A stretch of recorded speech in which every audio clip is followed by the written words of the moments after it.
Good morning, everybody. Welcome to another episode of the Seftimor Podcast. Tried recording this last night, but there was thunder, lightning, and craziness going on outside. So, in the middle of the podcast, it threw me off. So, I'm recording this now at like 6 in the morning. So, if I'm a little quiet, it's because everyone's still sleeping in the house. But anyway, today it's a book review on The Subtle Art of Not Giving a Fuck by Mark Manson. Subtle Art was a book I needed. We go through life caring way too much about the small stuff. I am one of these people.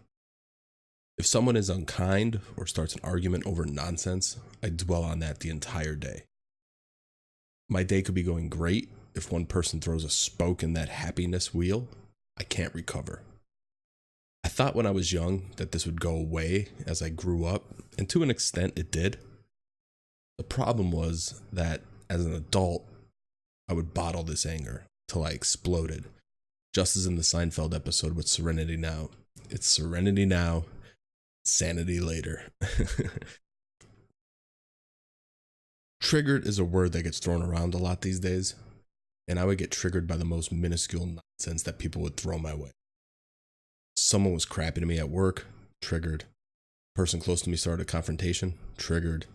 Overheard someone talking behind my back, triggered. Now, I feel I had a right to be pissed over some of this stuff. Although most of the issues were so stupid, it should have not affected me or my state overall. What this book taught me after reading it is that we can't control these emotions. We are the captain of our own ship. With every action, there is a reaction. We can choose how we react. The subtle art showed me that the reactions I was having weren't permanent. I can choose to stay in my state of happiness regardless of the outside sources. So how do we steer our reactions from negative to more positive ones? When I saw Mark Manson had wrote this book on these topics, I picked it up immediately. Mark Manson was an author I followed for a long time. His book Models was an eye-opening experience for me at a very young age. As I grew up, as Mark grew up, so did his writing. He started focusing on philosophy laced with satire. Mark's writing was a no-holds-barred view into self-help. To this day, he remains one of my favorite authors in this niche. Subtle art is riddled with philosophy, Bukowski to Buddha. What Mark does, though, is put his spin on these topics to modernize them for today. So a lot of these self-help books they write with these abstract philosophies from these old texts that sometimes don't make a lot of sense. And what Mark does really well is take those things and modernize them for today. This makes the topics discussed in the book very, very easy to digest. Throughout the book, we're reminded that life is short. Why go through every day reacting negatively to negative people?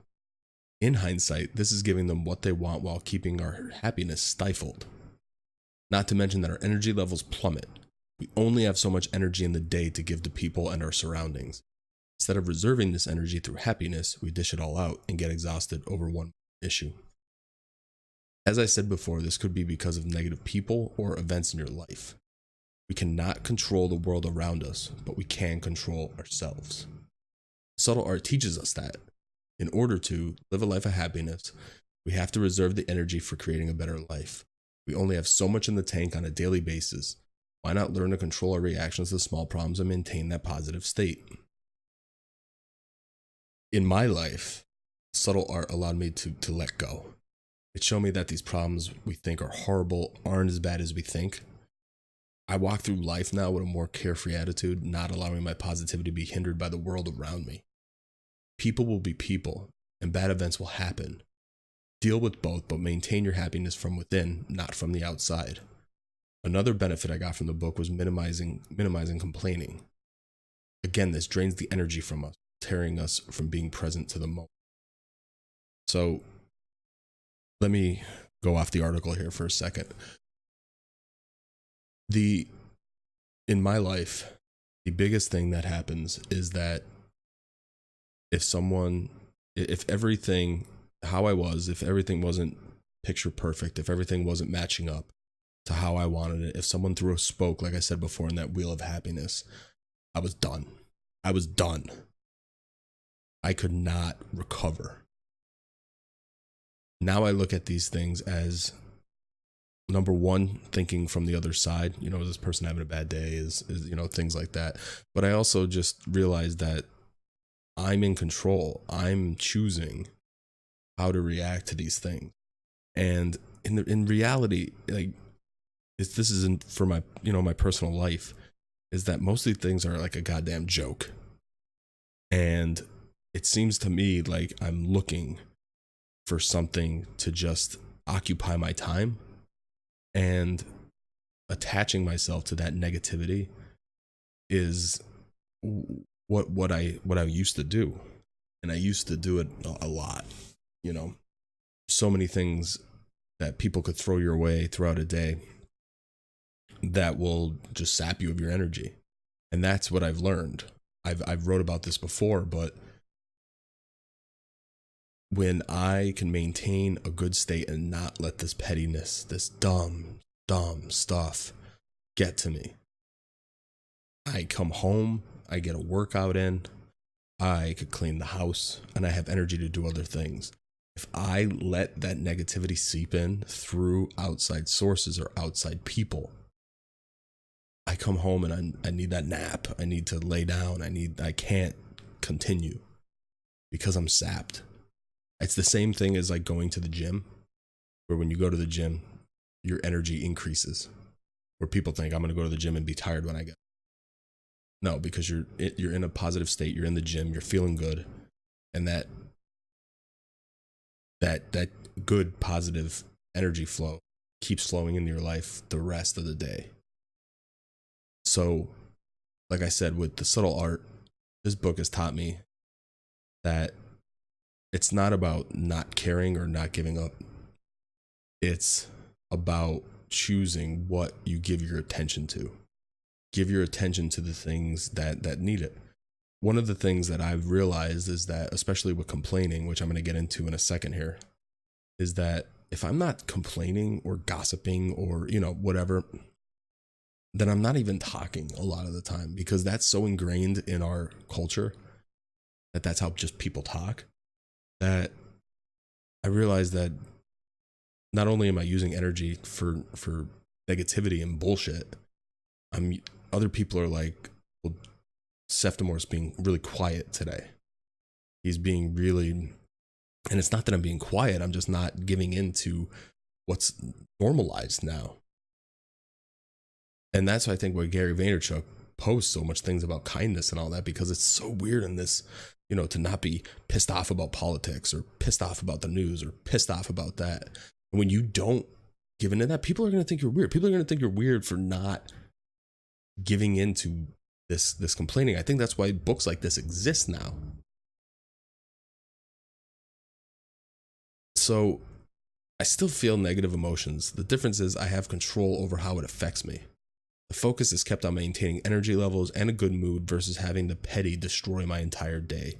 The Subtle Art has allowed me to feel both the positive and negative, but choose which will affect me on a deeper level. It has given me access to a better life day in and day out.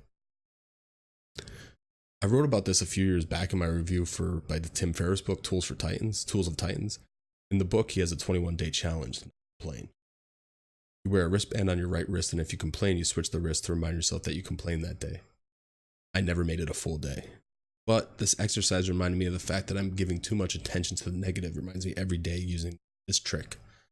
2019, I will complete this challenge because I feel it's one of the best life hacks, and this is what I was talking about before.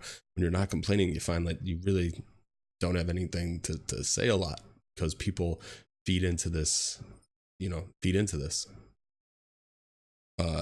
Like I said, triggered about news, triggered about politics, triggered about whatever. Not only will it reserve, then you'll get home and you'll realize you didn't give into those things, and you'll find that you have a ton more energy to execute whatever else you want to do, content creation or, just things around the house or whatever else. Subtle Art has taught me a lot of things. The book helped me keep my anger over the petty in check, while allowing me to keep control over the emotional roller coaster life throws at me. Mark Manson is one of my favorite authors, like I said before, that's writing self-help. Subtle Art is a must read, and for all the reasons above, I highly recommend it. Thank you everyone for listening. Thank you everyone for watching. If you want to support, you could support me through the Amazon link. It is an affiliate link. We have podcast subscriptions here on Anchor, and there's other ways to tip as well. And I appreciate all the support, follow, subscribe, all that, retweets if you see me on Twitter, Instagram, all of that. By the way, on Instagram, I am posting daily, almost daily personal posts about just things right off the top of my head. No edit, no nothing, just go. So check me out on Instagram. It's instagram.com/Seftimor, and also on Twitter. If you have any questions, my DMs are open. And follow me everywhere that I create. Blog posts is seftimorlive.com, Medium, Twitter, Instagram, YouTube, Mixer, podcast, and of course Facebook. Thank you everyone for listening. I'll talk to you again soon. Peace.